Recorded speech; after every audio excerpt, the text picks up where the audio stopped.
Let me tell you something that nobody in your life has had the courage to say to you yet. The person who made you feel worthless, the person who made you question your own memory, the person who smiled at you in public and dismantled you in private, that person is not powerful. They never were. What you have been living inside is not the shadow of someone stronger than you. It is the elaborate, exhausting performance of someone who is more fragile than you could ever imagine. And the moment you truly understand that, not just intellectually, not just as a comforting idea you repeat to yourself at night, but the moment it lands in your bones as absolute truth, everything changes. The dynamic shifts, the spell breaks, and they feel it before you even say a word. That is what this video is about. Not revenge, not manipulation tactics, not how to win arguments or get the last word. This is about something far more powerful than any of that. This is about understanding the architecture of a narcissistic ego so completely, so precisely, that you become the one thing a narcissist cannot survive, someone who sees them clearly and is no longer afraid of what they see. There are 6 ways to destroy a narcissist's ego, and by the time this video is over, you are going to know all 6 of them. Not as abstract concepts, as tools, as weapons if you need them to be. But first, you need to understand what you are actually dealing with, because most people get this completely wrong, and that misunderstanding is the exact reason they stay trapped for months, sometimes years longer than they ever needed to. Here is the mistake almost everyone makes. They think the narcissist in their life is confident. They look at the way that person commands a room, the way they speak with absolute certainty, the way they never seem to doubt themselves, never seem to apologize, never seem to carry the weight of anything they have done. And they conclude that this is a person with an unshakable sense of self. A person who is, in some fundamental way, more put together than they are. And from inside that belief, recovery feels impossible. Because how do you stand up to someone who genuinely does not care? How do you stop being affected by someone who seems completely bulletproof? You cannot. And that is the trap. Because the premise is wrong. Narcissistic confidence is not real confidence. It is the most sophisticated imitation of confidence that the human mind is capable of producing. Underneath the arrogance, underneath the contempt, underneath the absolute refusal to ever be wrong, there is a psychological structure so brittle, so desperately maintained, so dependent on outside input that it makes your worst day of self-doubt look like bedrock by comparison. The narcissist does not have a strong ego, they have a false one, and the difference between a strong ego and a false one is everything, because a strong ego can survive being challenged, a false ego cannot. A strong ego can tolerate your independence, your disagreement, your growth, your happiness without them. A false ego experiences all those things as existential threats. Not inconveniences, not irritations, existential threats. This is the truth that changes how you see every single interaction you have ever had with this person. Every time they exploited at something that seemed minor, it was not because you said the wrong thing. It was because the false self cannot regulate its own emotional state and needed to make you responsible for stabilizing it. Every time they rewrote history and told you that your memory of events was wrong, it was not because they genuinely remembered it differently. It was because the false self cannot coexist with a version of reality that reflects poorly on it. Every silent treatment, every withdrawal of affection, every moment where they made you beg for basic warmth.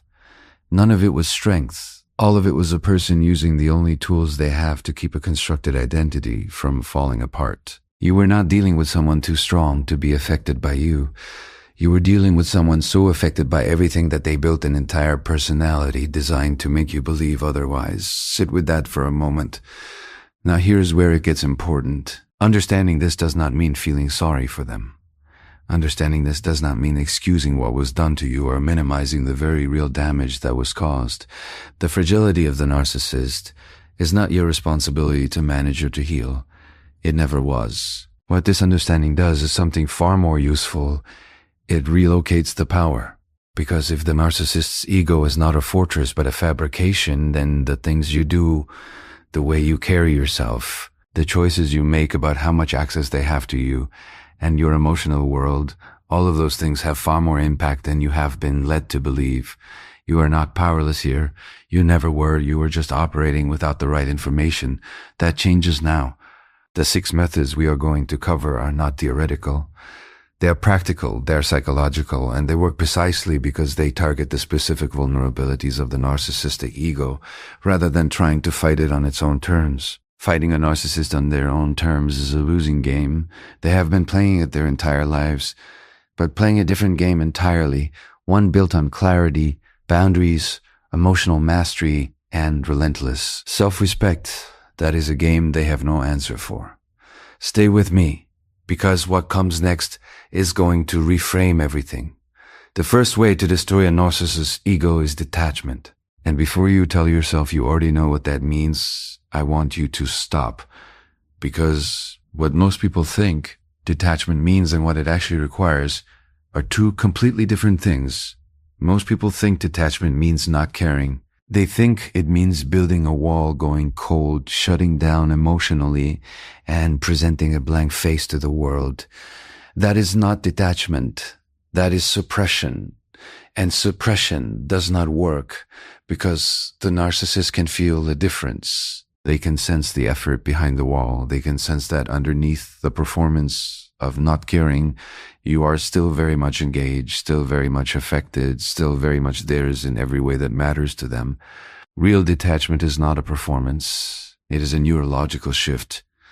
Let me explain what actually happens inside your brain when you have been in a relationship with a narcissist. Whether that relationship is romantic, familial, or professional, the pattern they use, the cycle of warmth and cruelty, the unpredictable alternation between making you feel chosen and making you feel worthless.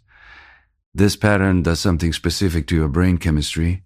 It hijacks your dopamine system. Dopamine is not the pleasure chemical, despite what you may have heard. Dopamine is the anticipation chemical. It is the neurological response to the possibility of reward. And what a narcissist's hot and cold behavior does is keep you in a permanent state of anticipation. You are always waiting for the warmth to come back, always waiting for the version of them that made you feel so good at the beginning. Your brain is not addicted to the person.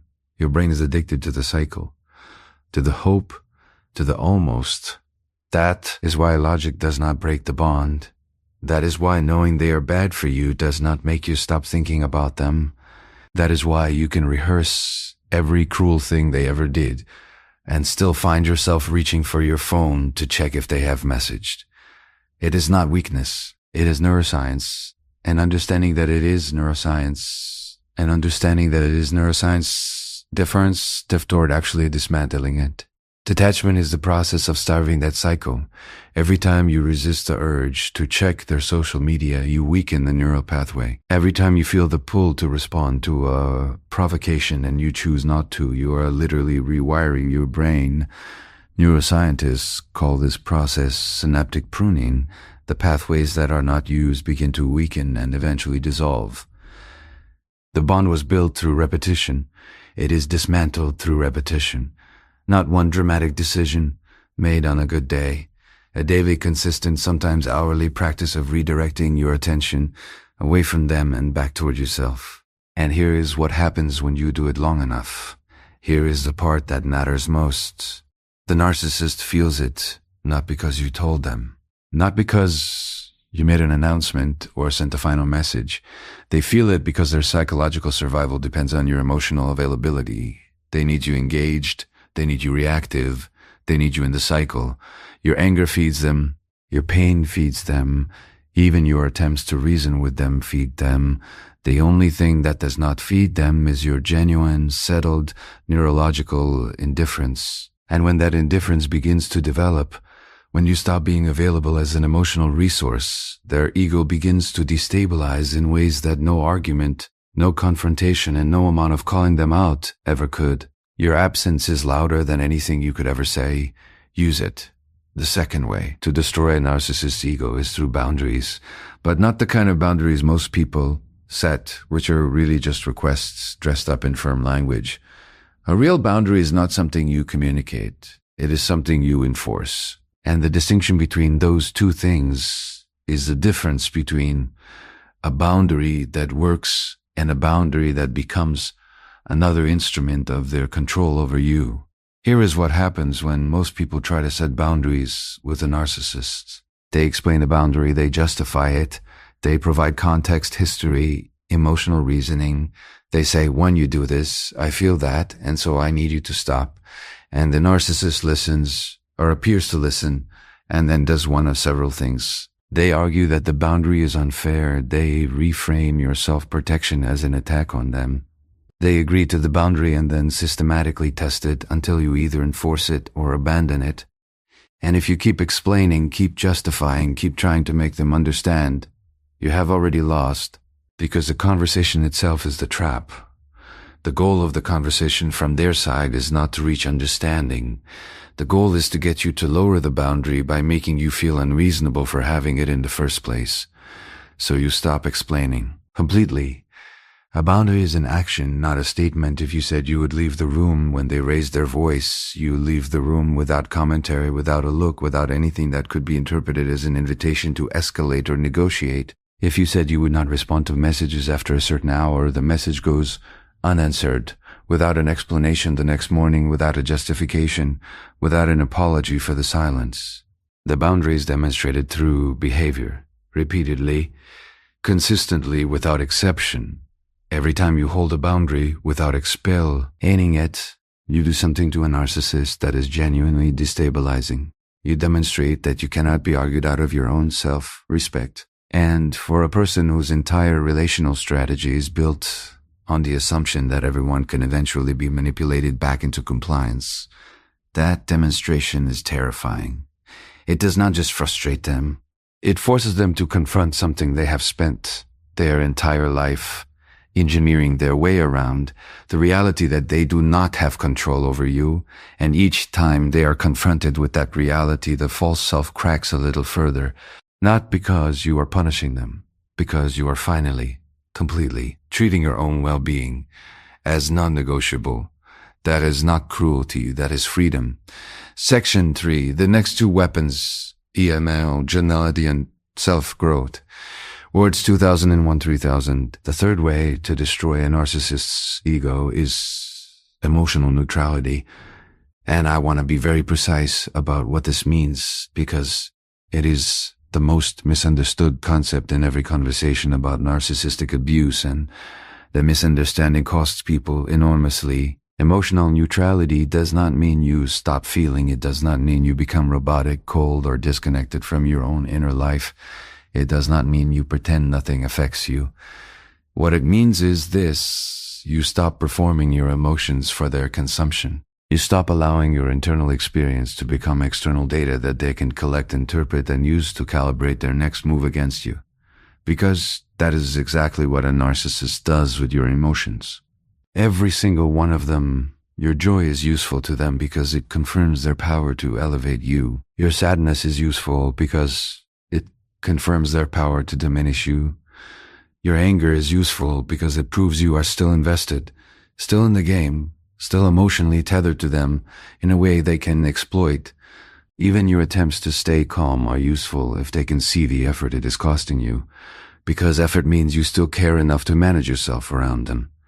The only emotional response that gives them nothing, the only one they genuinely cannot work with, is neutrality. Not performed neutrality, not gritted teeth, controlled breathing neutrality that is visible from across the room. Genuine, settled, unforced flatness. The kind of response that communicates, without a single word, that whatever they just said or did simply did not land the way they intended. Watch what happens when you respond to a narcissist's provocation with calm, measured, completely unreactive energy. Watch what they do next. They escalate, they push harder, they say something more outrageous, more cutting, more designed to get a reaction. They test the boundary of your composure with increasing desperation, and that desperation, that visible, almost frantic need to provoke a response from you, tells you everything you need to know about the nature of what was happening all along. They were never trying to resolve anything with you. They were never trying to communicate or connect or work through conflict. They were trying to activate you, because your activation is their regulation. Your emotional dysregulation is the thing that stabilizes them. Read that again slowly. Your emotional dysregulation is what stabilizes them. This is the parasitic core of the narcissistic dynamic. They do not have a stable internal emotional system. They cannot self-regulate. So they borrow your nervous system instead. They provoke you into a reaction, and your reaction, whether it is tears, anger, pleading, or withdrawal, gives them the emotional data they need to feel oriented, in control, and real. The moment you stop providing that data, they are left alone with a psychological interior they have spent their entire life running from, and that is not your problem to solve. That is the consequence of choosing not to do their emotional labor anymore. Emotional neutrality is a skill. It takes practice. Your nervous system has been conditioned through months or years of intermittent reinforcement to respond. The triggers are real. The physiological responses are real. When they say the thing that always gets to you, your heart rate spikes before your conscious mind has even processed the words. That is not a character flaw. That is a trauma response, and it lives in the body, not in the mind, which is why deciding to be neutral is not enough on its own.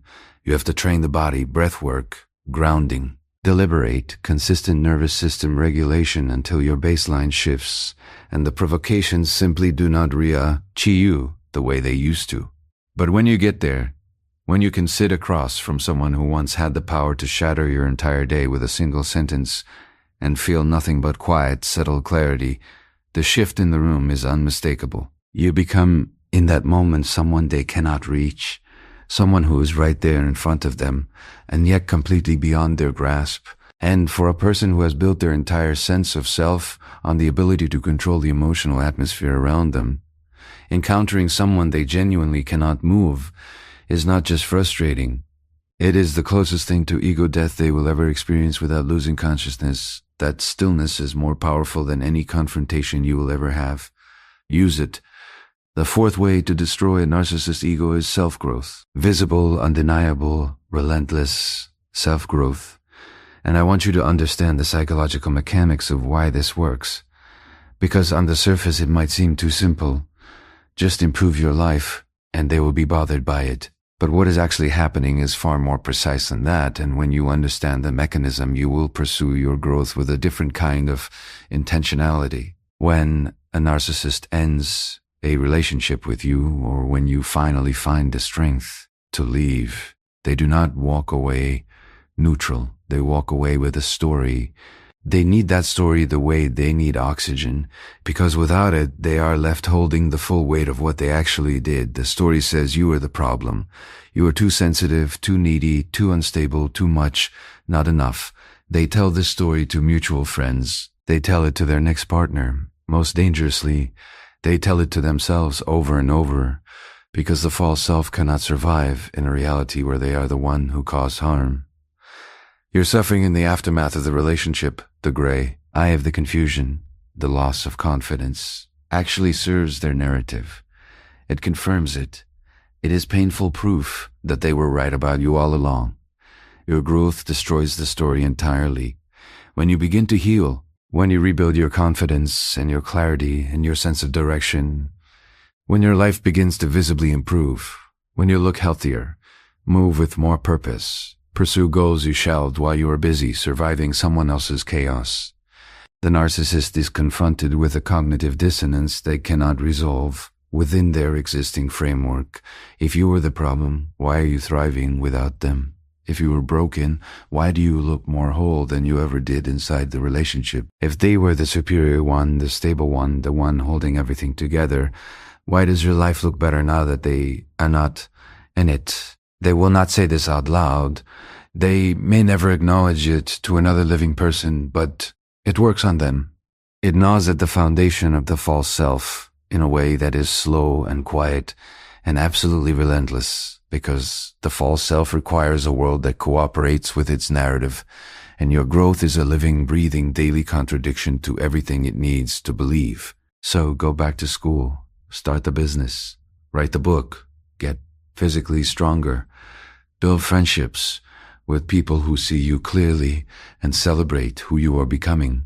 Invest in therapy not as damage control, but as architecture, as the deliberate construction of a self that is stronger, more grounded, and more self-aware than anything the relationship ever allowed you to be. Every step forward is a step out of the identity they assigned to you, and every step out of that identity is another crack in the carefully constructed world they need in order to feel safe.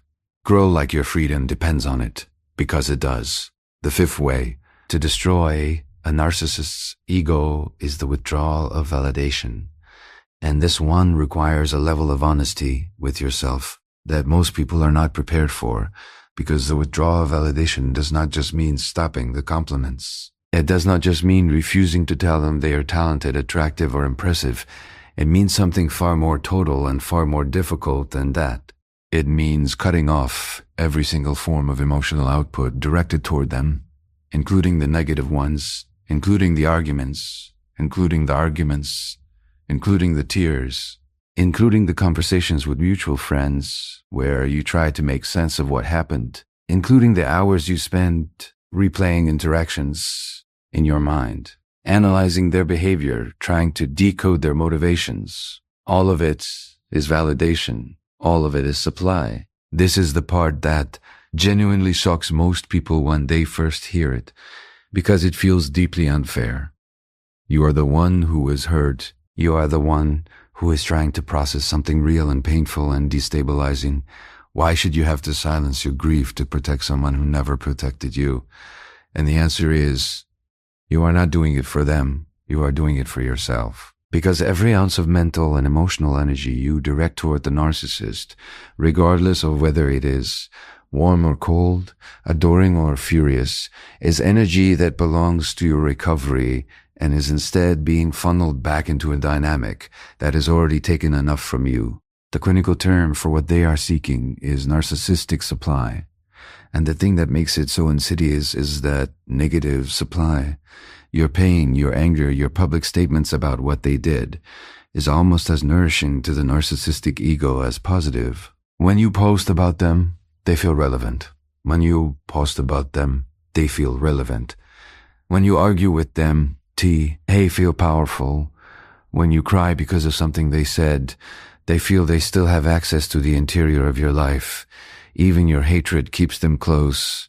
Even your obsession with understanding them keeps the door open. And what the narcissistic ego cannot tolerate, what genuinely threatens the structural integrity of the false self, is not your anger, not your exposure of them, not your confrontation. It is your indifference, your complete, genuine, unperformed indifference, not as a tactic, not as a strategy you maintain while secretly hoping they notice, as a real internal shift that happens when you have done enough work on yourself that they simply no longer occupy the center of your attention. That shift takes time, it takes grief, real, honest, uncomfortable grief, not for the person they actually were, but for the person you believed them to be. The relationship you thought you were building, the future you thought you were moving toward together. That loss is real even if the version of them you are grieving never existed. And you have to let yourself feel it fully, because the only way out of that grief is through it. Trying to skip the morning by staying angry, staying obsessed, staying engaged in the narrative, that is not healing. That is a longer, more exhausting version of the same trap. But when you come out the other side, when the grief has moved through you completely, and what remains is not bitterness, not longing, not rage, but simply a quiet, settled understanding, the validation stops naturally. Not because you are withholding it as a weapon, because there is genuinely nothing left to give. You see them clearly now. You understand what they are and what they are not. What they are not. And what you see does not inspire love, does not inspire hate, does not inspire the kind of emotional charge that keeps people circling each other for years after a relationship has ended. What you see inspires something far more liberating than either of those things. It inspires clarity. And that clarity, that clean, unambiguous absence of emotional electricity, is the narcissist's famine. Because they cannot feed on someone who has nothing left to offer them. And they cannot manufacture the supply they need from someone who has genuinely moved on. Your freedom is their famine. Remember that. The sixth and final way to destroy a narcissist's ego is strategic truth, not confrontation, not a dramatic public unmasking, not the carefully constructed argument you have been rehearsing for months that lays out every lie they told and every harm they caused in devastating, irrefutable detail. Strategic truth is quieter than any of that, and it is more devastating than all of it combined. Strategic truth means living in such complete alignment with your own reality that the narcissist's distortions cannot survive in your presence. It means holding your version of events with a calm, unshakable certainty that does not require their agreement, does not require witnesses, does not require anyone else to validate it. It means when they tell you it did not happen that way, you do not argue, you do not produce evidence, you do not appeal to logic or fairness, or the basic human expectation that shared history should be remembered honestly. You simply remain in your truth, quietly, completely, without flinching. Gaslighting only works when the target begins to doubt their own perception. The entire mechanism depends on your willingness to question yourself. And strategic truth is the absolute refusal to do that. Not out of rigidity, not out of defensiveness, but out of a deep and earned respect for your own mind and your own experience. You were there. You know what happened. You know what was said and what was done and how it felt and what I meant. No amount of confident rewriting, no amount of recruited witnesses, no amount of calm and convincing distortion changes what you know to be true. And here is what happens when you hold that truth in the presence of someone whose entire psychological architecture is built on distortion. They cannot engage with it. The narcissistic ego is a distortion field. It operates by bending reality to serve the false self. And truth is the one frequency that the distortion field cannot bend. So they do what they always do when they encounter something they cannot control. They deflect, they attack, they change the subject, they leave the room, they go and tell their version of events to anyone who will listen, but they do not address the truth directly, because to address it directly would be to acknowledge it. And to acknowledge it would mean the false self, not to you, to themselves. And that is the one confrontation they have spent their entire life engineering their way out of. So they run. And their running tells you everything you will ever need to know. You are no longer inside the distortion. You are standing outside it, watching it clearly for exactly what it is. And the narcissist knows on some level they will never consciously admit to. That the game is over, not because you announced it, not because you won an argument, but because your presence, your grounded, clear-eyed, emotionally settled presence makes the game impossible to play. Now let us bring all six together, because the real power is not in any single method. The real power is in what happens when you practice all of them at once. Detachment rewires the neurological bond and removes their access to your nervous system. Boundaries eliminate their ability to use your own compliance against you. Emotional neutrality starves the supply and forces them to sit with a self they have never learned to tolerate. Self-growth dismantles the narrative they need in order to justify everything they did to you. Validation withdrawal removes the last thread connecting your emotional energy to their psychological survival, and strategic truth renders the distortion field inoperable, not through force, but through the simple radical act of knowing yourself completely. None of this requires you to become someone you are not. None of this requires cruelty, coldness, or the abandonment of your own capacity for empathy and warmth. What it requires is the decision made once and then remade every single day until it no longer needs to be made, that your psychological freedom is worth more than their comfort, that your clarity is worth more than their approval, that the version of you that existed before they got to you, curious, open, trusting, full of life and possibility, that version deserves to come back. Not a harder, more guarded version, not a version that has learned to love less, or trust less, or feel less. The full version, the real one, because here is the thing they needed you never to find out. The thing, the false self, depends on you never understanding. You were never the problem. You were the solution to their emptiness, to their fragility, to their inability to generate a sense of self from the inside. They found in you someone with enough warmth,